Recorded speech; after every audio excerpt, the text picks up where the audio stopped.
오늘 우리에게 주는 하나님의 말씀은 신약성경 마태복음 13장 24절에서 30절의 말씀입니다. 성경 봉독하도록 하겠습니다.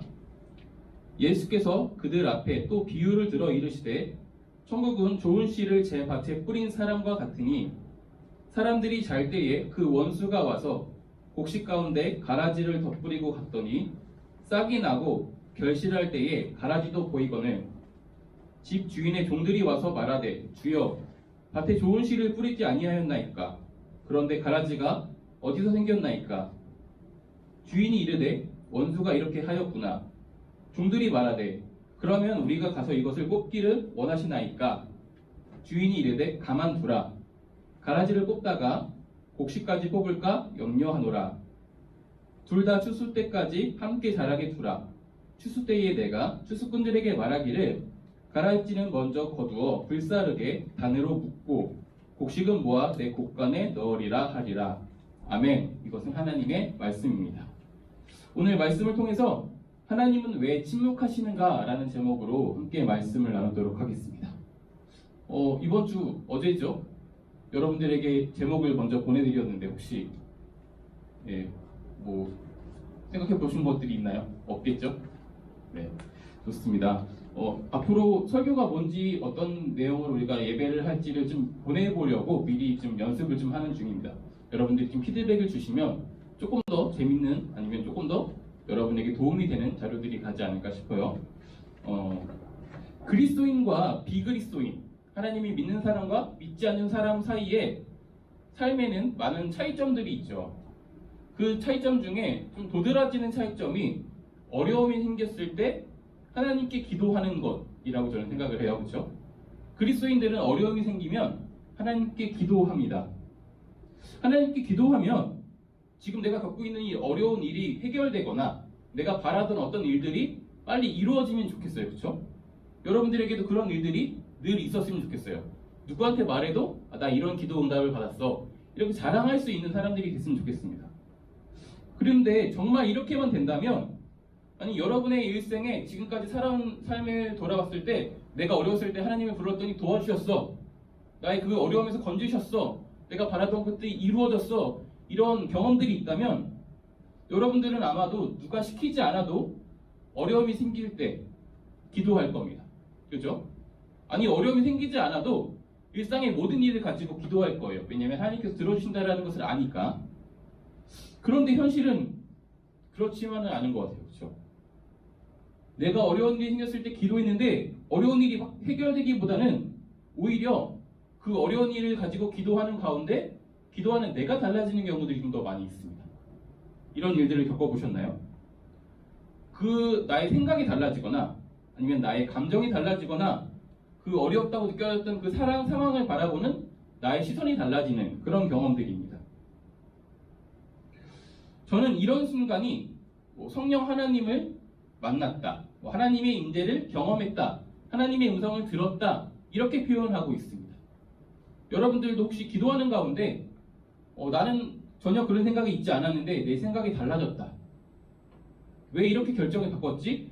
여러분들도 딱 대답할 수 없는 그런 일들이 경험되어진다면 그것이 바로 하나님의 음성을 듣는 경험이라고 저는 고백합니다. 여러분들도 이런 일들이 있었으면 좋겠어요.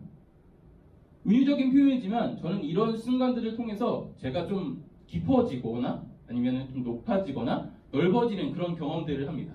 자라나는 경험들을 한다는 것이죠. 근데 이런 경험은 그때그때 그 순간에는 알아차릴 수가 없어요. 시간이 많이 지나고 그 사건을 다시 돌아봤을 때 문득 그때 그 일로 인해서 내가 좀 자라났었구나. 내가 깊어졌구나. 이렇게 느끼게 되는 것이죠. 그 순간순간에는 단지 그냥 힘들어하는 나의 모습만 있고 이 상황과 여러 가지 상황 가운데 흔들리는 나의 모습만 있을 뿐입니다. 제가 여러분들에게 한번 나눴던 경험들이 있어요. 제가 대입에 실패했던 경험이 있었다고. 다들 아시죠? 되게 독특한 경험이라서 여러분이 아는 것처럼 저는 수시정형으로 대학에 합격을 했었는데요. 등록금을 하루 늦게 내는 그런 일 때문에 원치 않는 재수를 해야 됐어요. 그래서 학교에 들어갈 수 없다라는 사실을 알게 되고 재수를 결정하는 그 순간까지 저의 인생에는 참 많은 고민들이 있었습니다. 뒤돌아서 생각해 보니까 그때 저는 이런 질문들을 가지게 됐던 것 같아요. 하나님은 어디 계시는가?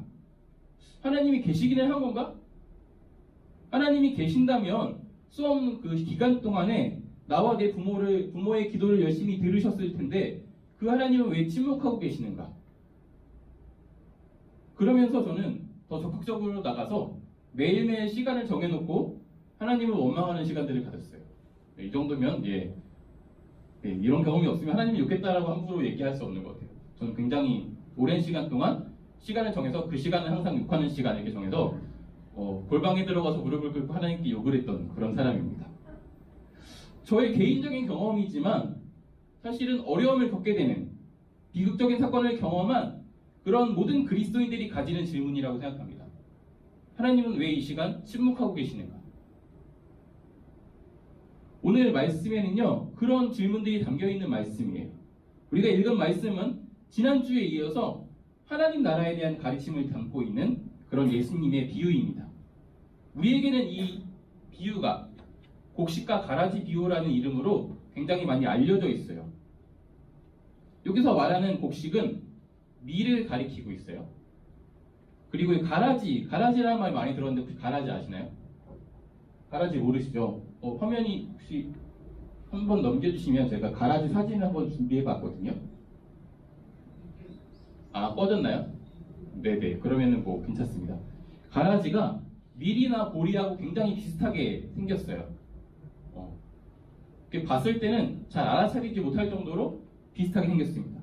이 가라지는 우리가 알고 있는 좀 익숙한 말로 표현하면 혹시 피라는 말 들어보신 적 있나요? 피라는 잡초가 있어요. 중국 쪽에서는 이걸 이렇게 불렀다고 해요. 그렇게 부르는 어떤 독보리과 식물을 가리키는데요. 다른 잡초와는 달리 열매가 맺으면 이 열매가 잘 떨어지지 않는다 그래요. 그래서 추수할 때가 되면 이것이 가라지구나 이렇게 식별하기가 쉽다고 해요. 그런데 추수철에도 식별하기는 쉬워도 이게 어떤 퀴즈를 하거나 기계로는 분리하기가 어려워서 일일이 뽑아서 제거를 해야 한다라고 합니다. 그리고 이것을 먹으면 구토를 하게 되거나 설사를 일으키거나 현기증을 일으킨다고 하고 가축이 먹으면 중독 증세를 보인다고 해요. 그러니까 먹으면 안 되는 것이죠. 오늘 말씀의 비유, 이 비유의 내용은 이렇습니다. 어떤 사람이 자기 밭에 좋은 씨를 이렇게 뿌렸는데 원수가 사람들이 자는 사이에 가라지를 뿌리고 갔어요. 사람들이 모르고 있었겠죠. 그냥 키우고 있다가 어느 날 이 밭을 관리하는 종들이 이것을 알게 됩니다. 주인에게 가서 이야기합니다. 밭에 가라지가 있습니다. 이렇게 얘기를 한 것이죠. 그러면서 이제 주인이 이제 그것에 대해서 답변을 하는 내용들이 담겨 있어요. 주인의 가라지를 원수가 뿌렸음을 알고 이야기하면서 지금 가라지를 뽑으면 구분이 잘 안 되는 시기니까 밀까지 뽑을 수 있으니 추수할 때까지 기다렸다가 가라지를 뽑아서 묶어서 태워버리고 밀은 곳간에 두라 이렇게 이야기를 합니다. 지침을 주는 것이죠. 이 비유를 들었던 사람들, 이 사람들은 이 예수님의 비유를 어떻게 이해했을까요? 오늘 우리는 전후 문맥을 잘 알고 있고, 그렇죠? 이것에 대한 교훈도 이미 여러 번 들어서 그것에 묶여서 이거 말씀을 보기 쉬운데 예수님의 비유를 듣던 그 당시의 사람들은 이 말씀을 어떻게 들었을까요? 그 청중에 대해서 우리가 좀 생각해 볼 필요가 있어요. 청중은 어떤 사람들이었냐? 단편적으로는요, 지금 예수님을 메시아로는 인정하지 않지만 예수님의 그 가르침이 놀랍고 예수님이 일으키는 그 기적들이 놀라워서 그것들을 듣기를 원하고 그런 기적들을 경험하기를 원하는 사람들이 지금 모여 있습니다. 그리고 여기다 플러스 예수님을 따르던 제자들, 예수님을 따르던 그 제자들이 함께 있는 것이죠.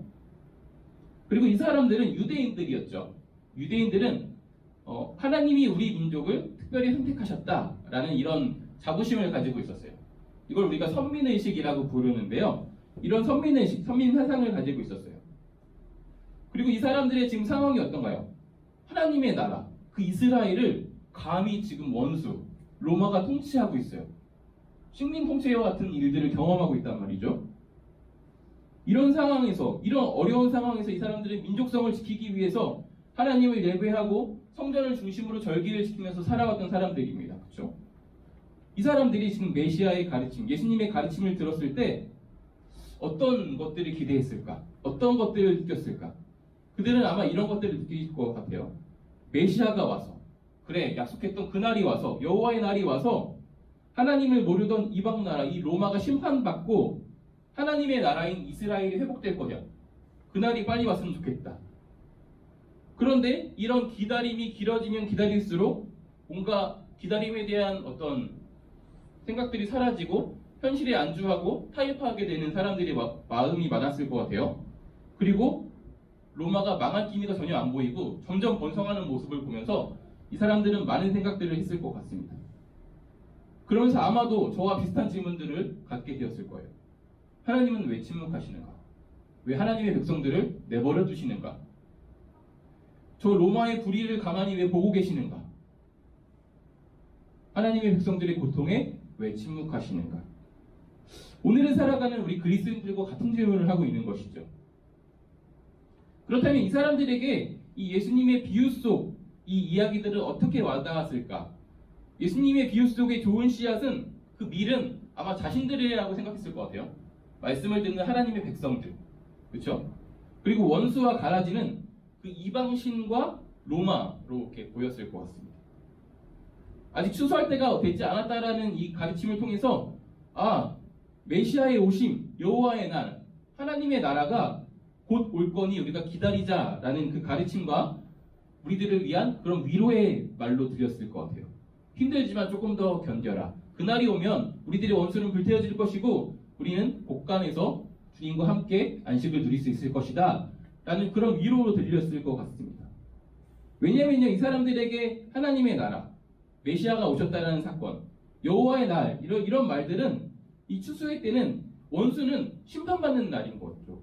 원수가 멸망되는 날이고요.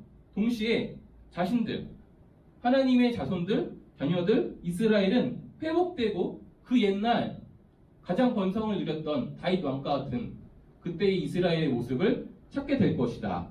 그러면서 동시에 자신들은 그 나라에서 안정을 누리고 풍요를 누리고 번영을 누릴 것이다. 이런 생각을 갖고 있었던 것입니다. 그날을 소망하고 있죠. 그들의 생각과 예수님의 생각은 다르다라는 걸 우리는 알고 있어요. 그렇죠? 마태복음 7장에서는 우리에게 이렇게 교훈하고 있습니다. 구하라 그리하면 너희에게 주실 것이요. 찾으라 그리하면 찾아낼 것이요. 문을 두드리라 그리하면 너희에게 열릴 것이니, 우리가 잘 아는 말씀이죠. 구하면 주신다라는 말씀입니다. 그런데 야고보서 4장에는 또 이런 교훈도 하고 있습니다. 구하여도 받지 못함은 정욕으로 쓰려고 잘못 구하기 때문이다. 같은 메시지인데 조금 달라요. 그렇죠? 우리의 기도의 내용과 그런 우리가 어떤 것을 가지고 기도하고 있는지를 살펴보면 오히려 야고보서 4장의 말씀이 많이 적용되는 경우들이 많이 있습니다. 생각해보면 우리는 이미 답을 어느 정도 정해놓고 구하는 경우들이 많이 있습니다. 지금 내가 성한 상황은 이런 상황이니까 하나님께서 이렇게 하시는 것이 가장 좋은 방법이야. 그러니까 하나님 이렇게 해주세요. 혹은 이렇게까지는 되면 안 됩니다. 이건 정말 최악이니까 이것만 면하게 좀 도와주세요. 이런 어떤 답을 정해놓고 하나님께 기도하는 경우들이 많이 있습니다. 그런데 이것의 그 내용들을 깊이 살펴보면 하나님은 별로 중요하지 않아요. 내가 중요합니다. 내가 원하는 바가 중요한 것이죠. 하나님의 말씀이 어떻고 하나님이 공의로우심이 어떻게 드러나고 하나님이 나를 향한 사랑이 어떻게 드러나는 것은 중요하지 않고요. 내가 바라는 것만 있을 뿐입니다. 사실 저는 이렇게라도 좀 기도하길 바라는 사람입니다. 뭔가 잘못된 기도라고 이야기하는 그런 모든 기도들을 하길 원하는 사람이에요. 기도는 좀 대화와 같거든요. 대화는 이제 오랜만에 만나서 친하다고 마음이 있지만 대화를 하려고 하면 대화할 거리가 많이 없는 경우들이 오히려 많이 있죠. 그리고 맨날 대화를 하던 사람과는 더 오히려 이야기할 거리가 많이 있죠. 마찬가지로 기도 또한 이렇습니다. 기도를 많이 하는 사람은 더 기도할 거리가 많아지는데요. 기도를 안 하다 보면 내가 하나님을 사랑하고 있지만 기도를 해야지라고 하면 기도를 못해요. 오히려. 신기한 것 같아요. 관계와 어떤 대화와 마찬가지인 것 같습니다. 그리고 우리가 하나님을 아버지라고 고백하잖아요. 아버지한테 이런 하소연을 못한다면 도대체 우리가 어디 가서 하소연을 할 수 있겠어요. 그렇죠? 하고 싶은 그 모든 기도를 좀 자유롭게 했으면 좋겠습니다. 그런데 거기에만 머물러 있으면 안 될 것 같아요. 말을 많이 한다고 대화가 아니잖아요. 제가 지금 여기 앞에 서서 여러분들에게 많은 말을 하고 있지만 이게 대화가 아니잖아요. 그렇죠? 대화는 서로 이해할 수 있는 시간들이 더 많아져야 된다고 생각합니다. 말하는 사람이 상대를 이해하고 상대가 저를 이해하고 이런 상호작용, 소통이 있어야지 그것이 대화인 것이죠. 그것이 아니면요 잔소리처럼 들려지고 연설이 될 경우도 있고 가까운 관계의 대화인데도 불구하고 무엇인가 내가 이 사람의 감정에 좀 배출구, 쓰레기통이 된 듯한 느낌이 들 때도 있어요. 많은 시간 대화를 했는데 전혀 마음이 시원하지 않고 오히려 답답해지는 경우들도 있습니다. 소통이 전혀 안 됐을 때 일어나는 일들인 것이죠. 기도는 소통이 되어야 됩니다. 기도를 했는데 하나님께서 왜 침묵하시는가? 혹시 내가 지금 하나님께서 응답하시는 그 응답을 원치 않았을 수도 있습니다. 그래서 내가 듣지 않는 걸 수도 있어요. 내가 원하는 방향이 아니라서 내가 원하는 방향이 올 때까지 기다리면서 왜 이렇게 대답을 안 하시는지를 기다리고 있을지도 모르겠습니다. 소통이 전혀 안 되고 있는 것이죠. 소통을 위한 많은 방법들이 있습니다. 그렇죠? 처세술에도 많이 있고 대화를 위한 방법들에 대한 책들도 굉장히 많이 있습니다. 그런데 적절한 질문하는 것 또한 소통을 위해서 굉장히 중요한 방법 중에 하나입니다. 오늘 말씀에도 이런 내용들이 담겨 있는데요. 예수님의 비유에 같은 비유를 들었지만 무리들은 질문이 없이 떠났습니다. 그런데 제자들은 이 비유를 가지고 질문을 해요. 그 비유가 무슨 뜻인지 묻고 있는 것이죠. 그래서 오늘 말씀의 뒤에 36절에서 43절의 말씀은 곡식과 가라지 비유에 대한 제자들의 질문에 대한 예수님의 답변을 담고 있습니다. 이 질답을 통해서 제자들은 무리들은 듣지 못하고 떠났던 이 비유의 참된 의미가 무엇인지 좀 알게 됩니다. 그 내용을 읽어보면 이렇습니다. 36절부터 43절까지 제가 한번 읽어볼게요. 이에 예수께서 무리들을 떠나사 집에 들어가시니 제자들이 나와 이르되 밭의 가라지의 비유를 우리에게 설명하여 주소서. 대답하여 이르시되 좋은 씨를 뿌리는 이는 인자요 밭은 세상이요 좋은 씨는 천국의 아들들이요 가라지는 악한 자의 아들들이요 가라지를 뿌린 원수는 마귀요 추수 때는 세상 끝이요 추수꾼은 천사들이니 그런즉 가라지를 거두어 불에 사려는 것 같이 세상 끝에도 그러하리라. 인자가 그 천사들을 보내리니 그들이 그 나라에서 모든 넘어지게 하는 것과 또 불법을 행하는 자들을 거두어내어 풀무불에 던져 넣으리니 거기서 울며 이를 갈게 되리라. 그때에 의인들은 자기 아버지 나라에서 해와 같이 빛나리라. 귀 있는 자는 들으라. 이렇게 설명해 주시는 거거든요. 굳이 이거 비유에 대해서 설명하지 않아도 다 이해할 수 있을 만큼의 내용들입니다. 이게 예수님의 비유에 담겨있는 본의인 것이죠. 예수님의 설명에 대해서 이 비유에 대해서 묻지 않고 돌아간 사람들이 놓친 두 가지 내용이 이 설명에는 담겨 있습니다. 하나는요, 예수님께서 스스로를 씨를 뿌리는 자, 인자라고 표현했다라는 사실입니다. 즉 자기가 메시아인 것을 밝힌 것이죠. 돌아간 사람들은 메시아를 기다리고 있었지만 예수님께서 메시아라는 것을 믿지 않고 인정하지 않았기 때문에 이것을 듣지 못했던 것이죠. 다시 말하면 하나님의 나라는 메시아가 오셨기 때문에 장차 그날 추수할 그때가 올 것이지만 지금 이미 시작됐다라는 것을 모르고 간 것입니다. 이미 시작된 하나님의 나라라는 숨겨진 의미가 담겨 있어요. 이 숨겨진 의미를 통해서 하나님이 우리에게 이미 답을 하고 있었다라는 우리는 그런 사실에 직면할 수 있습니다. 단지 내가 그것이 답이 아니라고 생각하고 있었던 것이죠. 유대인들에게 이미 말하고 있습니다. 하나님 나라가 이미 왔다. 예수님께서 처음에 사역을 시작하시면서 했던 메시지가 이와 동일하죠. 회개하라, 천국이 가까이 왔다. 예수님께서는 언제나 그들에게 이야기하고 있었습니다. 너희가 기다리고 있는 그 하나님의 나라가 이미 왔다, 돌아와라. 그런데 그들이 원했던 하나님의 나라가 아니기 때문에 여전히 기다리고 있었던 것입니다. 마치 기도를 하면서 하나님의 응답을 기다리고 있는, 하나님의 침묵의 시간을 견디고 있는 나와의 모습도 이것과 같이 볼 수 있습니다. 또 다른 한 가지 사실은요, 이 가라지를 이 유대인들은 로마, 그 이스라엘을 통치하는 그 이방 나라라고 생각했습니다. 하지만 오늘 말씀을 좀 보면 단지 이방 나라를 지칭하고 있는 것이 아니라 하나님 나라에서 넘어지게 하는 자, 불법을 행하는 모든 자를 가리키고 있다는 것을 알게 됩니다. 그들에게는 나는 심판의 대상이 아니야 라는 그런 믿음이 있었지만 예수님의 비유를 통해서 그것이 아니다라는 것을 알게 되는 것이죠. 예수님의 비유를 통해서 단지 위로를 얻고 돌아갔지만 스스로도 심판의 대상이 될 수 있다는 사실을 놓치고 돌아가는 것입니다. 그렇다면 하나님의 침묵이라고 느끼는 이 시간이 오히려 하나님께서 그 사람들을 사랑하셔서 주시는 그런 기회라고 느낄 수도 있는 것이죠.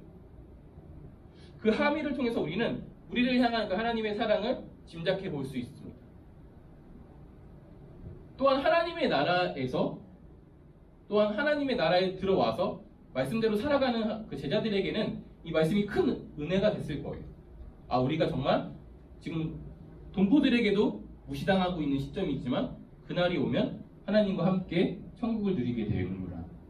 이것이 또한 전달되어서 마태 공동체, 이 말씀을 받은 마태 공동체가 이런 동일한 은혜를 경험했을 것이라고 생각합니다. 지금까지 우리는 예수님의 비유와 그것을 듣는 사람들의 그런 반응들을 통해서 어려운 상황에서 그리스도인이라면 누구나 갖게 되는 그 질문, 하나님은 왜 침묵하시는가? 그것에 대해서 한번 생각해 봤습니다. 지금까지는 아마 이런 상황에서 하나님을 원망하기도 하고 하나님은 없다고 생각하기도 하고 그냥 내 힘으로 무엇인가 해보려고 하는 수준의 답을 가졌을지도 모르겠는데요. 이 말씀을 통해서 우리들의 생각이 조금 더 확장됐으면 좋겠습니다. 오늘 말씀은 우리가 답을 기대하고 말씀을 묵상했지만 말씀이 거꾸로 우리에게 또 질문을 남기고 맺음을 주었습니다. 두 가지 질문을 남겼는데요. 첫 번째 질문은 내가 원하는 반응이 아니라고 하나님의 말씀을 듣고 있지 않은 것은 아닌가? 라는 질문인 것이죠. 두 번째로는요. 하나님의 침묵이라고 생각했던 그 시간이 실상은 나를 향한 하나님의 사랑의 시간이 아니었나? 라는 것입니다. 혹시 여러분들 중에 이런 질문을 가지고 품고 있으면서 하나님의 침묵이라고 생각했던 그 긴 시간에 지쳐서 더 이상 하나님께 어떤 것도 기대하지 않고 살아가는 사람들이 있다면 하나님께서 내 기도를 들어주실 것이라는 어떤 기대도 갖지 않고 살아가는 친구들이 있다면 오늘 이 말씀을 가지고 다시금 나에게 진지하게 질문해봤으면 좋겠습니다. 그리고 다시금 하나님과 소통하는 시간들을 가져보는 저와 여러분 됐으면 좋겠습니다. 기도하도록 하겠습니다. 기도하실 때 이 유대인들의 반응이 나의 반응이 아니었는지 좀 돌아봤으면 좋겠어요. 정말 그랬다면 우리가 좀 회개해봤으면 좋겠습니다. 하나님께서 내게 계속 말씀하고 계시는데 듣지 않고 있는 것이죠. 내가 원하는 답정너처럼 원하는 답을 말할 때까지 계속 반복적으로 질문만 하고 있는 나의 모습이 아니었나. 아니면 이 시간 나를 사랑해서 하나님께서 주시지 않는 어떤 기다림의 시간이었는데 내가 막 보채고 억지를 부리고 있던 것은 아니었나. 좀 생각해보고 정말 그런 모습이었다면 좀 회개를 해봤으면 좋겠고요. 두 번째로는요. 우리가 다시금 하나님과 소통하는 시간들을 가지겠다는 다짐을 해봤으면 좋겠습니다. 내가 기도했었는데 들어주시지 않는 것 같아서 더 이상 이 문제로는 기도하지 않았었는데 오늘 말씀을 듣고 보니 다시금 내가 하나님과 이 문제를 가지고 소통해보기 원합니다. 내가 포기하고 있던 그 문제를 가지고 다시금 기도해보기 원합니다. 이런 기도의 제목을 가지고 함께 기도하도록 하겠습니다. 아버지 감사합니다. 오늘 말씀을 통해서 질문해 주시면 감사합니다. 우리가 갖고 있었습니다. 하나님은 왜 이렇게 어려운 상황 가운데 침묵하고 계시는지, 하나님이 정말 계시기는 하는 건지, 하나님이 정말 무능하다고 느낄 때도 참 많이 있었습니다. 그러나 오늘 말씀을 통해서 단지 그것을 넘어서 우리의 사고를 조금 더 확장합니다. 우리가 또한 유대인들처럼 하나님께서 답하고 계시는데 그 답을 듣지 않고 내가 원하는 답이 들려올 때까지 무작정 기다리면서 하나님께서 왜 답을 하지 않는지 원망하고 있지는 않습니까? 아니면 주님께서 나를 향한 그런 사랑으로 답하지 않았는데 그것을 전혀 고려하지 않고 주님의 마음을 전혀 알려고 소통하려는 준비도 없이 그냥 그러고 있지 않았습니까? 아니 이 모든 것들을 넘어서 더 이상 주님과 소통하려는 그 모든 것들을 포기하고 상관없는 삶을 살고 있지 않았습니까? 다시금 소통을 시작하려고 합니다. 주님께서 우리에게 주님의 이름을 부를 때에, 주님께 질문할 때에, 또 말씀이 나에게 질문을 던질 때에 그것을 피하지 않고 대화할 수 있는 그런 지혜와 용기와 결단을 더하여 주옵소서. 하나님 감사합니다. 오늘 말씀을 통하여서 또한 우리 삶 가운데 질문하여 주셔서 감사합니다. 오늘 예수님의 말씀을 듣고 있던 유대인의 모습이 또한 나의 모습이었음을 고백합니다. 하나님께 기도하였지만 내가 원하는 어떤 답이 아니라고 그 원하는 답을 줄 때까지 때를 쓰고 있었던 나의 모습, 혹은 나를 향한 주님의 사랑이었는데 전혀 고려하지 않고 내가 원하는 것만 계속해서 구했던 나의 모습이 동일하게 나에게도 있었음을 고백합니다. 그리고 이것을 넘어서 아예 주님과 더 이상 소통하려는 노력을 하지 않고 기도를 멈췄던 나의 모습을 또한 돌아봅니다. 하나님, 다시금 우리가 나를 돌아보고 주님과 소통하기 원합니다. 내가 기도를 멈췄던 그 문제를 가지고 다시 하나님과 대화를 시작하기 원합니다. 그것을 통하여서 하나님의 마음을 더 알게 하시고 생각을 더 알게 하시고 우리가 이미 시작된 하나님의 나라를 누리는 한 사람 한 사람으로 살아가게 하여 주옵소서. 하나님을 더 알고 사랑하고 사랑받는 그런 우리 한 사람 한 사람이 하나님의 자녀가 될 때까지 주님의 이름을 구할 때마다 부를 때마다 더욱더 친밀하게 우리에게 다가와 주옵소서. 예수님의 이름으로 기도합니다. 아멘. 봉헌 시간입니다.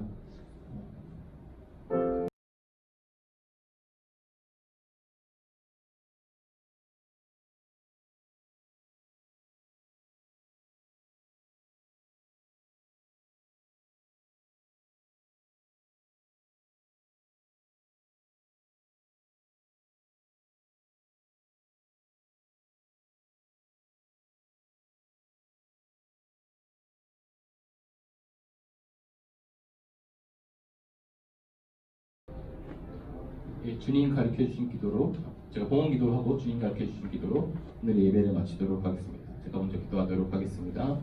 하나님 감사합니다. 오늘도 우리에게 변함없이 사랑하여 주시고 주님께서 우리를 굶주리게 두지 않으시고 물질을 더해 주셔서 감사합니다. 주님께서 우리에게 주신 이 예물 중의 일부를 다시 주님께 돌려드립니다. 주님께 드린 이 예물이 하나님의 나라와 주님의 몸된 교회를 세우는데 귀하게 쓰이게 하여 주옵소서. 그리고 혹시 빈손으로 와서 민망하게 여기는 친구들이 있었다면 주님께서 그들에게도 물질을 주셔서 주님 안에서 바치며 쓰며 도움에 사는 기쁨을 누리게 하여 주옵소서. 예수님의 이름으로 기도합니다. 주님 가르쳐 주신 기도로 오늘의 예배를 마치도록 하겠습니다. 하늘에 계신 우리 아버지, 아버지의 이름을 거룩하게 하시며 아버지의 나라가 오게 하시며 아버지의 뜻이 하늘에서와 같이 땅에서도 이루어지게 하소서. 오늘 우리에게 일용의 양식을 주시고 우리가 우리에게 잘못한 사람을 용서해 준 것 같이 우리 죄를 용서해 주시고 우리를 시험에 빠지지 않게 하시고 악에서 구하소서. 나라와 권능과 영광이 영원히 아버지의 것입니다. 아멘.